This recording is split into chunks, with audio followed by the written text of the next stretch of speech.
আসসালামু আলাইকুম। পদার্থবিজ্ঞান ক্লাসে সবাইকে স্বাগতম। আশা করি এই করোনা পরিস্থিতিতে তোমরা সবাই নিরাপদে বাসায় সুস্থভাবে আছো। সবাইকেই একটা কথাই বলবো যে আসলে কোনো প্রয়োজন, অত্যধিক প্রয়োজন ছাড়া ঘরের বাইরে না যাওয়াটা সবচেয়ে ভালো। নিজেদেরকে সচেতন করাটাই হচ্ছে সবচেয়ে বড় কথা। তো তোমরা সবাই এই করোনা পরিস্থিতিতে অবশ্যই নিজেরা এবং পরিবারের সকলকেই সুস্থ রাখার চেষ্টা করবে, এই কামনা করছি। তো আজকে তোমাদের আমি নতুন যে অধ্যায়টা শুরু করব সেটা হচ্ছে মহাকর্ষ অভিকর্ষ, ষষ্ঠ অধ্যায় তোমাদের। তো মহাকর্ষ অভিকর্ষ এই অধ্যায়ের শুরুতেই প্রথমেই আসা যাক যে মহাকর্ষ বলতে তোমরা কি বোঝো। আমরা জানি যে মহাবিশ্বের প্রতিটি বস্তুই একে অপরকে আকর্ষণ করছে। প্রত্যেকটা বস্তুই যার ভর আছে, যে আয়তন দখল করতে পারে, যে কোনো বস্তু যার ভর আছে অবশ্যই সে কিছুটা তার দিকে অন্য একটা বস্তুকে আকর্ষণ করবে। তো এই আকর্ষণ বলটা আমরা কিভাবে নির্ণয় করতে পারি এবং কিভাবে এরা আকর্ষণ করে একজন আরেকজনের চারপাশে ঘুরতে পারে সেই সম্পর্কিত যে সূত্রটা আছে সেটা হচ্ছে মহাকর্ষীয়। এই সূত্রটা গ্রহের গতি সম্পর্কিত কেপলারের সূত্র। তো গ্রহের গতি সম্পর্কিত কেপলারের যে সূত্রটা আছে সেটা মূলত আমাদের এই সৌরজগৎ নিয়ে।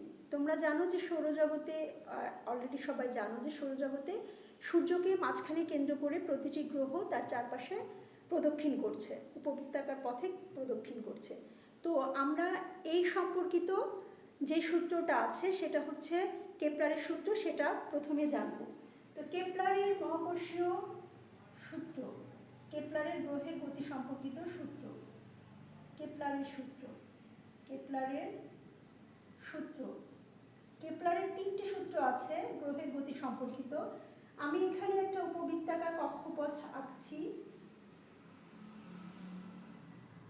সাপোজ এটা একটা উপবৃত্তাকার কক্ষপথ। উপবৃত্তের আমরা জানি যে দুটি ফোকাস বিন্দু থাকে। আমরা যদি ধরি এটা F1 আর F2, উপবৃত্তের দুটি ফোকাস থাকে। তো প্রথম সূত্র, কেপলারের প্রথম সূত্রটা বলছে, কেপলারের প্রথম সূত্র বলছে যে এটাকে বলে হচ্ছে কক্ষপথের সূত্র, কক্ষপথের সূত্র। তাহলে কক্ষপথের সূত্রটা কি? সৌরজগতে প্রতিটি গ্রহ সূর্যকে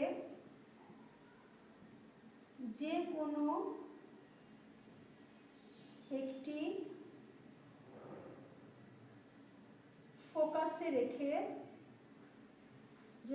ফোকাসে রেখে উপবৃত্তাকার পথে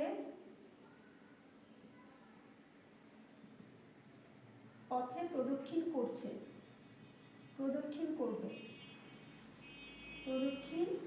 করবে। আমরা যদি সৌরজগৎটা খেয়াল করি সেখানে কিন্তু দেখব যে কিভাবে গ্রহগুলো সূর্যকে একটি ফোকাসে রেখে কিভাবে ঘুরছে।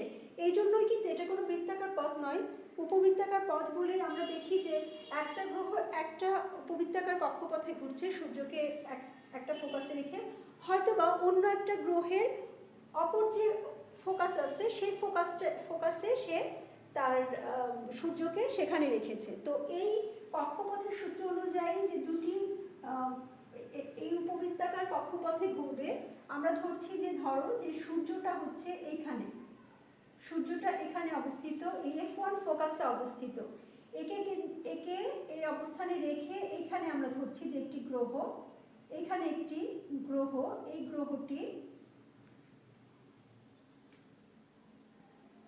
গ্রহটি সূর্যকে তার F1 ফোকাসে রেখে উপবৃত্তাকার পথে প্রদক্ষিণ করছে। এটা হচ্ছে প্রথম সূত্র। দ্বিতীয় সূত্রকে আমরা বলি হচ্ছে কক্ষপথের সূত্র। আচ্ছা, সেটাকে আমরা দ্বিতীয় সূত্রকে আমরা বলি হচ্ছে ক্ষেত্রফলের সূত্র। তো ক্ষেত্রফলের সূত্রটা কি? দ্বিতীয় সূত্র, এটা হচ্ছে ক্ষেত্রফলের সূত্র। আচ্ছা, তাহলে দ্বিতীয় সূত্রটাকে আমরা ক্ষেত্রফলের সূত্র বলছি। দ্বিতীয় সূত্রটা হচ্ছে যে গ্রহ এবং সূর্যের সংযোজক সরলরেখা, এই যে আমি সংযোজক সরলরেখা করে দিচ্ছি, গ্রহ এবং সূর্যের সংযোজক সরলরেখা সমান সময়ে সমান ক্ষেত্রফল অতিক্রম করবে। সমান সময় আমি যদি ধরি এখান থেকে এইটুকু গ্রহটির আসতে টি সময় লেগেছে, আবার সাপোজ ধরো এইখানে আছে গ্রহটা, এখান থেকে গ্রহটির এইখানে যেতে সময় লেগেছে টি সময়। আমি ধরছি সাপোজ ধরো একটা গ্রহের এই এ বিন্দু থেকে আমি যদি এখানে একটু চিহ্নিত করে দিই, এ বি সি ডি চিহ্নিত করে দিলাম, তাহলে এ থেকে বি বিন্দুতে আসতে গ্রহটির যে সময় লেগেছে সেটি যদি টি হয়, আবার ধরি যে গ্রহটি সি বিন্দু থেকে ডি বিন্দুতে আসতে যদি ওই একই সময় টি নেয়, তাহলে আমি বলবো সমান সময়ে সমান ক্ষেত্রফল। অর্থাৎ এই যে ক্ষেত্রফলটা এখানে আমি এ F1 B এই ক্ষেত্রফল সমান হবে সি F1 B, এই ক্ষেত্রফল সমান আমি এই ক্ষেত্রফল বলতে পারি। তাহলে কি ক্ষেত্রফলের সূত্র হচ্ছে যে গ্রহ এবং সূর্যের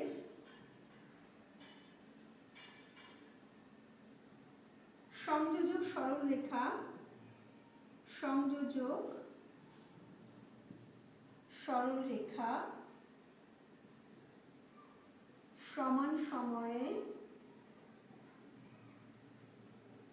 সমান ক্ষেত্রফল অতিক্রম করবে।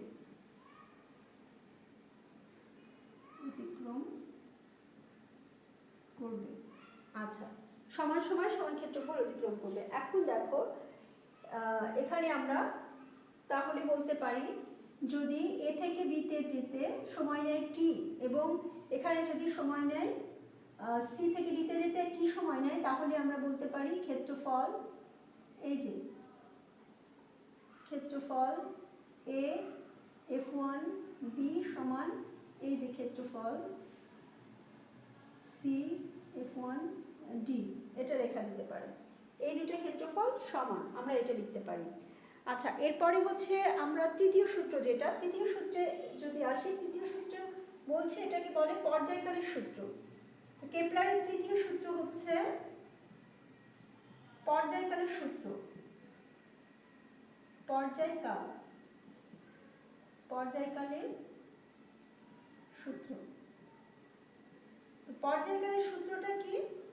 এখানে পর্যায়কালের যে সূত্র আছে, যে পর্যায়কাল বলতে আগে কি বুঝি সেটা দেখি। আবর্তনকাল বা পর্যায়কালের সূত্র। আবর্তনকাল বলতে একটা গ্রহ ধর এই বিন্দু থেকে সম্পূর্ণ ঘুরে আবার এই বিন্দুতে ফিরে আসবে, তাহলে এটাকে বলবে একবার প্রদক্ষিণ করতে যে সময় নেবে, সূর্যকে একবার প্রদক্ষিণ করতে যে সময় নেবে তাকে বলবে আবর্তনকাল বা পর্যায়কাল। তো এই পর্যায়কালের সূত্র হচ্ছে যে প্রতিটি গ্রহের পর্যায়কাল, প্রতিটি গ্রহের পর্যায়কাল বা আবর্তনকাল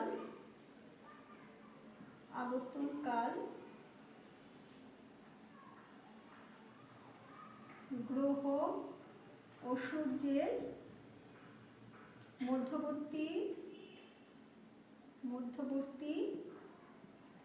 গড় দূরত্বের ঘনফলের সমানুপাতিক।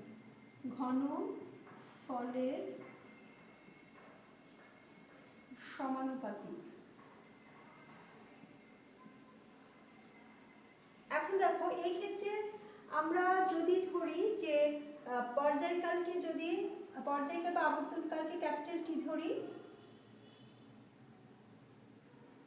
তাহলে টি স্কয়ার ইজ প্রপোর্শনাল টু হচ্ছে আর গড় দূরত্ব ধরো আর ধরছি, তাহলে আর কিউব। এইটা হচ্ছে এই গড় দূরত্ব বলতে কি বোঝাচ্ছে, যে গড় দূরত্ব কেন ধরছি আমরা। দেখো এখানে যখন গ্রহটা আছে তখন যে দূরত্বটা হচ্ছে সেই দূরত্বটা আর এই যে এখান থেকে F1C এই দূরত্বটা কিন্তু এক নয়, কারণ এইটা যে একটি ফোকাসে আছে, ফোকাসটা একটা সাইডে থাকে, সুতরাং সব জায়গায় কিন্তু দূরত্বটা সমান হবে না, যেহেতু এটা বৃত্তাকার পথ নয়, উপবৃত্তাকার পথ, সুতরাং সব জায়গায় আমরা এই দূরত্বটা সমান পাবো না। সেজন্য বলা হচ্ছে যে গড় দূরত্বের ঘনফলের সমানুপাতিক। তো এটা হচ্ছে পর্যায়কালের সূত্র। এই তিনটা কেপলারের মহাকর্ষ বা এই মহাকর্ষ অনুযায়ী এটা হচ্ছে, কারণ এখানে আমরা মহাকর্ষ সূত্রে কিভাবে অবতারণা করতে পারি, মহাকর্ষ কেন ঘটছে?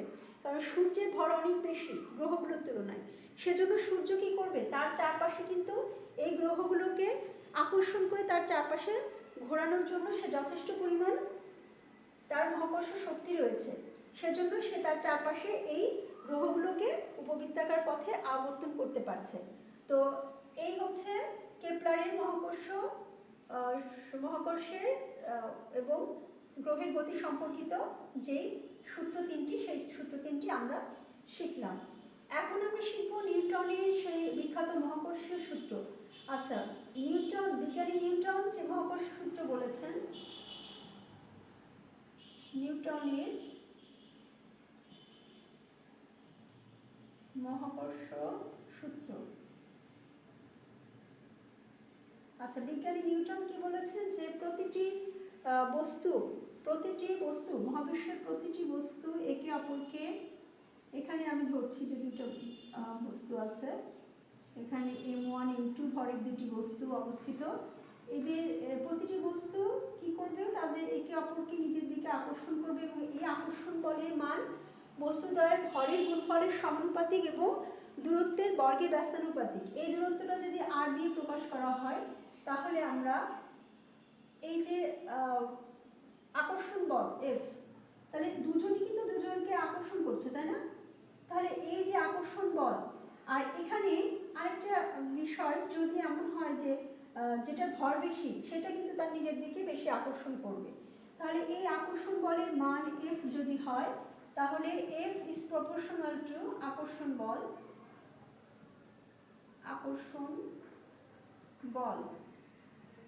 F is proportional to হচ্ছে কি হবে, m1 into m2 এবং F is proportional to হচ্ছে 1/r², দূরত্বের বর্গের ব্যস্তানুপাতিক। ঠিক আছে, তাহলে এখানে আমরা লিখতে পারি F is proportional to m1 m2 ভাগ r²।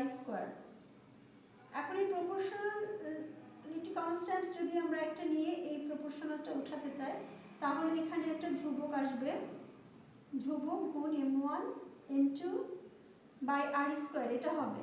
এখন দেখো এই ধ্রুবকটাকে আমরা বলি হচ্ছে সার্বজনীন মহাকর্ষীয় ধ্রুবক, এটা মান নির্ধারিত, জি হলো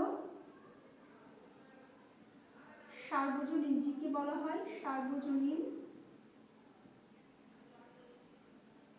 মহাকর্ষীয় ধ্রুবক, জিকে বলা হয় সার্বজনীন মহাকর্ষীয় ধ্রুবক। এখন আমরা আসি যে এই সার্বজনীন মহাকর্ষীয় ধ্রুবক জি এর মান কত।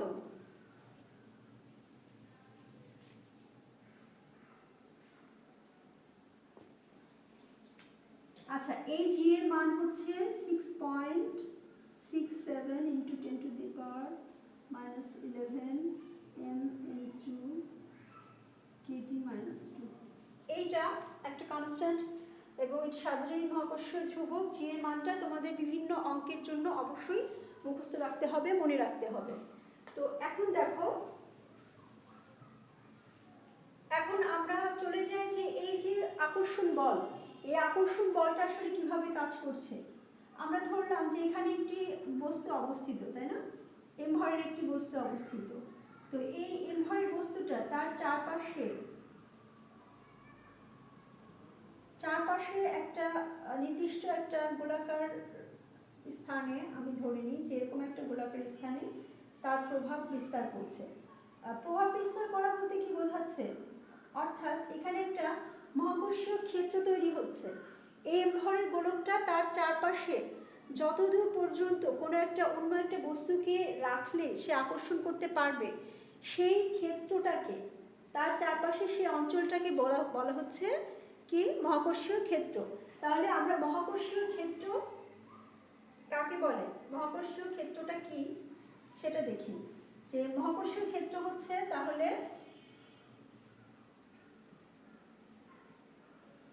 মহাকর্ষীয় ক্ষেত্র, মহাকর্ষীয় ক্ষেত্রটা কি, একটি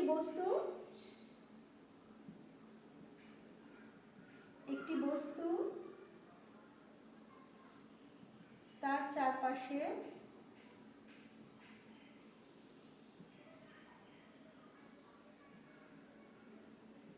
যতটুকু অঞ্চল পর্যন্ত অঞ্চল ব্যাপী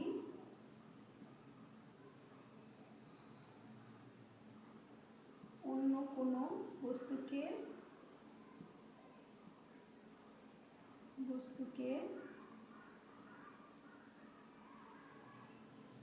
রাখলে আকর্ষণ করতে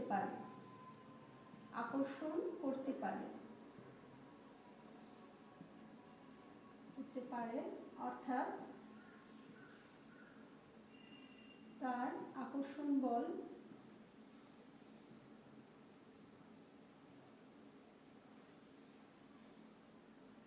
যে অঞ্চল জুড়ে ক্রিয়া করে, অঞ্চল জুড়ে ক্রিয়াশীল তাকে আমরা মহাকর্ষীয়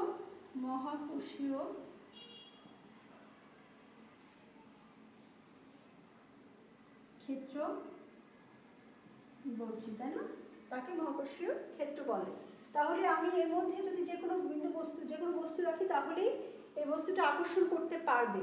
যদি এই রেখার বাইরে এখানে কোনো বস্তু থাকে সে কিন্তু আর আকর্ষণ করতে পারবে না। তাহলে এই ক্ষেত্রটাকেই তার মহাকর্ষীয় ক্ষেত্র বলা হচ্ছে।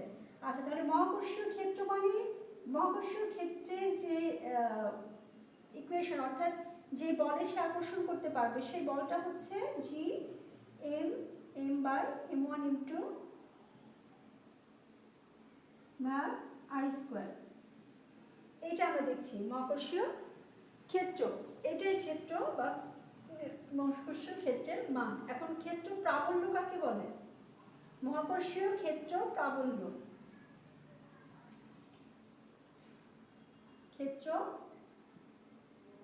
প্রাবল্য, আচ্ছা, আমরা মহাকর্ষীয় ক্ষেত্র প্রাবল্য বলবো হচ্ছে এই মহাকর্ষীয় ক্ষেত্রের ভিতরে একটি বিন্দু বস্তু, ঠিক আছে, একক ভরের বস্তু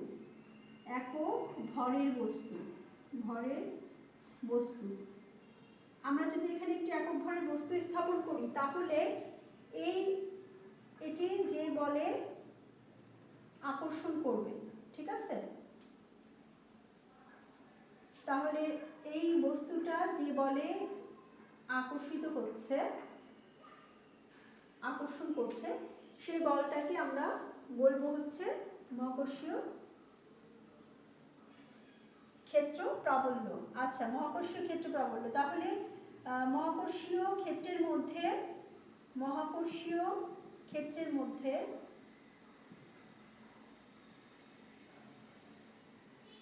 একটি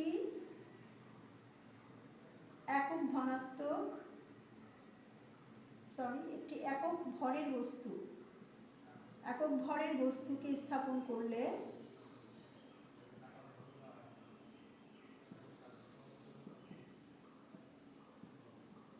এটি যে বল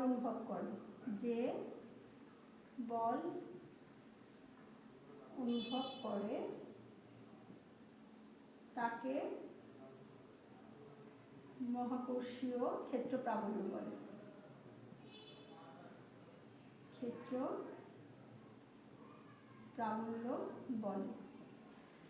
আচ্ছা, তাহলে মহাকর্ষীয় ক্ষেত্র প্রাবল্য যদি এটা হয়, আমরা এখন খেয়াল করো তাহলে আমরা দেখেছি যে একটা m ভরের বস্তুকে m1 ভরের বা একটা m ভরের বস্তুকে যে বস্তুর যে আকর্ষণ বল সেটা হচ্ছে F, তাই না?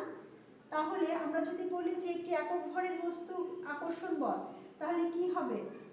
একক ভরের বস্তু আকর্ষণ বলই হচ্ছে, তার মানে m দিয়ে যদি আমি ভাগ করি, তাই না, একক ভরের বস্তুকে যে বলে আকর্ষণ করছে সেটা হচ্ছে এটা। তাহলে আমরা যে সূত্রটা জানতাম F এর, সেটা হচ্ছে G m1 m2 ভাগ r স্কয়ার, তাই না? তাহলে আমরা ধরলাম যে একটা বস্তু এটা m আছে, আরেকটা বস্তুকে হচ্ছে আমরা m1 ধরছি। তাহলে একক ভরের বস্তু m1 যদি আমরা ধরি তাহলে আমাদের এই e মানে m1 দিয়ে আমি ভাগ করব, তাহলে কি আসবে? G m2 by r square, তাই না?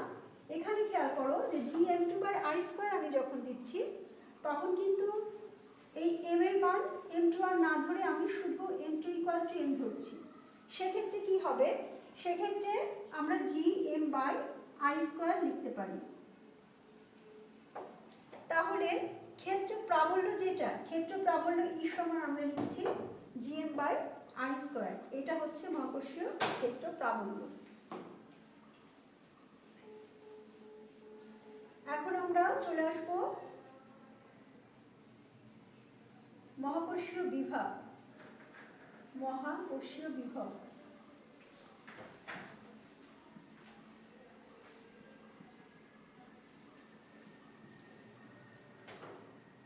ঠিক আছে। তাহলে বিভবটা কি?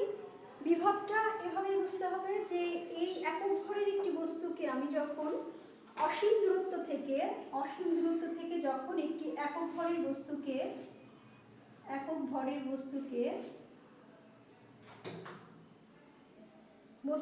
এই মহাকর্ষীয় ক্ষেত্রের কোন বিন্দুতে আনতে যে কৃত কাজ হবে, কারণ এটা তো আপনা আপনি আসবে না, এটাকে একটা ফোর্স ক্রিয়েট করে যখন আনা হবে, আনতে যে কৃত কাজ হবে, আমি ধরছি যে এই বিন্দুতে বস্তুটিকে আমি একক ভরের একটি বস্তুকে আনবো, তাহলে সেই বস্তুটিকে আনতে যে কৃত কাজ, সেই কাজকেই বলবে মহাকর্ষীয় বিভব। তাহলে কৃত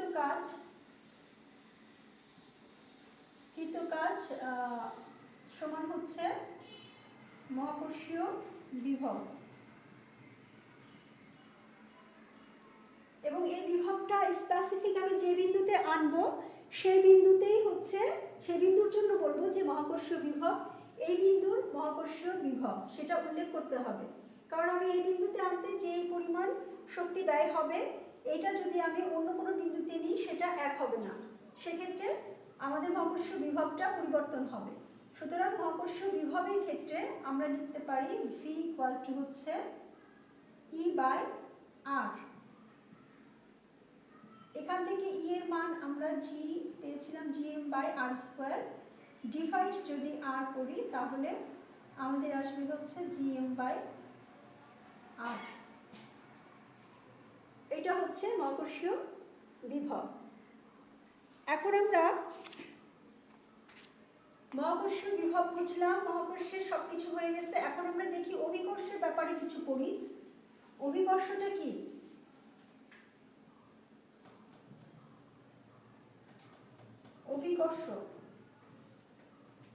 অভিকর্ষ বলতে আমরা বুঝছি যে মহাকর্ষ জিনিসটা বুঝলাম যে মহাবিশ্বের যে কোনো দুটি বস্তুর মধ্যে যে আকর্ষণ বল। এখন এই দুটো বস্তুর মধ্যে যদি একটি আমাদের পৃথিবী হয় তাহলেই আমরা বলবো, ধরো পৃথিবী পৃষ্ঠে কোনো একটা বস্তু m ভরের বস্তু অবস্থিত, তাহলে পৃথিবী কি করবে, তার কেন্দ্রের দিকে বস্তুটিকে আকর্ষণ করবে। আচ্ছা, তাহলে কেন্দ্রের দিকে বস্তুটিকে যে আকর্ষণ করছে সে আকর্ষণ বল F হবে কি, সেটা আমরা নিউটনের মহাকর্ষ সূত্র থেকে জানি যে পৃথিবীর ভর যদি m হয় আর ছোট বস্তুটার ভর m ধরলাম, আর হচ্ছে পৃথিবীর ব্যাসার্ধ, তাহলে অভিকর্ষ যেটা সেটা কি হবে, পৃথিবী যে বলে বস্তুটিকে আকর্ষণ করবে সেটি হচ্ছে Gm/r²। এখানে কিন্তু r হচ্ছে পৃথিবীর ব্যাসার্ধ, যেহেতু বস্তুটি পৃথিবীর পৃষ্ঠে অবস্থিত। তাহলে এখন আমরা এই gm/r² এটা বুঝলাম। আরেকটা জিনিস খেয়াল করো যে পৃথিবীর পৃষ্ঠে যখনই কোনো বস্তু থাকে, সেটা যে কোনো বস্তু হতে পারে, তো সেই বস্তুটি তার কেন্দ্রের দিকে যে বলে আকর্ষণ করে, আর সেটাকে আমরা হচ্ছে কি বলি,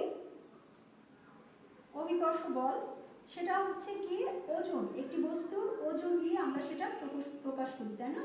ওজন তাহলে F এটা F' যদি ধরি mg। এটা আমরা জানি যে অভিকর্ষ ত্বরণ যখন g হয় তখন আমরা একটা বস্তুর ওজন ভূপৃষ্ঠে অবস্থিত তাকে আমরা mg দিয়ে প্রকাশ করতে পারি। তাহলে এই যে এই বলটা আমরা যদি সমান করে দিই, সেক্ষেত্রে আমরা অভিকর্ষ ত্বরণের মানটা বের করতে পারি Gmm/r²। সেক্ষেত্রে আমরা g এর মান পাচ্ছি Gm/r²। এইটা হচ্ছে ভূপৃষ্ঠে অবস্থিত কোনো বস্তুর উপরে যে অভিকর্ষ ত্বরণটা কাজ করে সেটা হচ্ছে gm/r²। তো এইটার মান মোটামুটি আমাদের ভূপৃষ্ঠে এটার মান হয় হচ্ছে 9.8 মিটার/সেকেন্ড স্কয়ার। এটা হচ্ছে এর একটা গড় মান বলতে পারো ভূপৃষ্ঠে। গড় মান এই জন্য বলছি যে আমাদের পৃথিবীটা তো আসলে গোলাকার নয়। আমি গোলাকার এখানে এঁকেছি, আসলে সেটা কমলা লেবুর মতো চাপটা, সেটা তোমরা জানো সবাই, যে অনেকটা দুটা মেরুর দিকে কিছুটা চ্যাপ্টা হয়। তো এরকম যদি হয় সেক্ষেত্রে এই যে দুটা মেরুর সংযোজক রেখা, এটা উত্তর মেরু আর এটা হচ্ছে দক্ষিণ মেরু। তাহলে এই যে উত্তর মেরু এবং দক্ষিণ মেরু দিয়ে আমরা যে রেখাটা আঁকছি, মেরু রেখাটা, এই মেরু রেখাতে কি হয়, এইচ এর মানটা বা আর এর মানটা হচ্ছে কমে যায়, তাই না? যেহেতু আর হচ্ছে ইনভার্সলি প্রপোর্শনাল, পৃথিবীর ভর এবং জি হচ্ছে কনস্ট্যান্ট, সেক্ষেত্রে জি ইজ প্রপোর্শনাল টু আমরা লিখতে পারি এই সূত্র থেকে, খেয়াল করো, জি ইজ প্রপোর্শনাল টু 1/r², তাই না? তাহলে আর এর মান যদি কমে সেক্ষেত্রে কি হবে, জি এর মান বৃদ্ধি পাবে। তো এখানে আমরা উত্তর মেরু বা দক্ষিণ মেরুতে জি এর মানটা একটু বৃদ্ধি দেখতে পাবো। আর এই যে বিষুব রেখায়, এই যে বিষুব রেখা, এই বিষুব রেখাতে কি হবে, এইখানে হচ্ছে আর এর মানটা বেশি, তুলনামূলক আর বেশি। তো আর এর মান যদি বৃদ্ধি পায় সেক্ষেত্রে জি এর মান কমে যাবে। তো সুতরাং আমরা এই বিষুবের রেখায়, বিষুব অঞ্চলে এখানে আমরা পাবো হচ্ছে জি এর মান কম।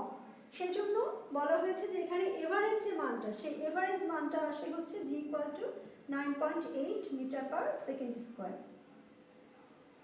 ওকে, তাহলে এখন আমরা আসি যে আপাতত আমরা আমাদের সুবিধার জন্য বা বিভিন্ন ইকুয়েশন তৈরি করার জন্য খুব সিম্পলি আমরা পৃথিবীটাকে গোলাকার ধরে দিব। আমরা ওই ধরনের কনসেপ্টগুলো দেখব।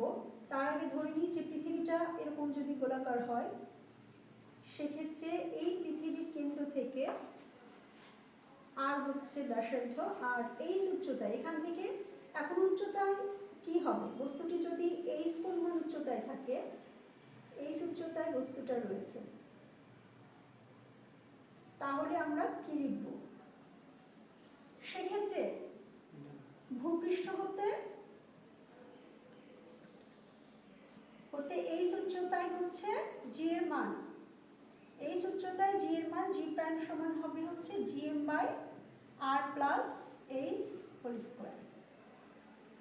তো দেখো সেক্ষেত্রে কিন্তু জি এর মান আস্তে আস্তে কমে যাবে। তাহলে আজকের মতো এই পর্যন্তই তোমাদের সঙ্গে ক্লাস শেষ হচ্ছে। যে পর্যন্ত আমি পড়ালাম তোমরা চেষ্টা করো এর মধ্যে ছোট ছোট যে প্রশ্নগুলো আছে আর সৃজনশীল কিছু প্রশ্নও থাকতে পারে, সেগুলো তোমরা একটু দেখো। আমি যদিও চ্যাপ্টার শেষ করে তোমাদেরকে সৃজনশীলের উপরে ফার্স্ট একটা ক্লাস নেব। তো আজকের মতো এই পর্যন্তই। সবাই সুস্থ থেকো, ভালো থেকো, আল্লাহ হাফেজ।